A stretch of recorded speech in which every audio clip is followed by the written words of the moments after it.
বড় মা, মা গো, তোমার জন্য বলা আমার প্রতিটা বাক্য কম বলে মনে হয় আরো আরো অনেক কিছু মা গো তোমায় বলা হলো না।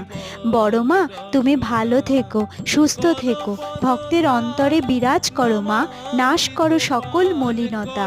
বড় মার ভক্ত কখনো হেরে যায় না, আজও এই বিশ্বাস লক্ষ লক্ষ মানুষের হৃদয়ে জ্বলে। মা কালীর শক্তি, প্রেম, তিনি মুক্তি, তার চরণে আশ্রয় মানেই শান্তির পথ। বড় মা, আমি কেবল ভক্ত নই তোমার, আমি সেই পথিক যে তোমার মধ্যে শান্তি খুঁজে পাই। বড় মা হলো ধৈর্য, ত্যাগ, আগুন, প্রেম, শক্তি, সব কিছু। বড় মাকে বুঝতে হলে হৃদয় দরকার। জয় বড় মার জয়, জয় বড় মার জয়।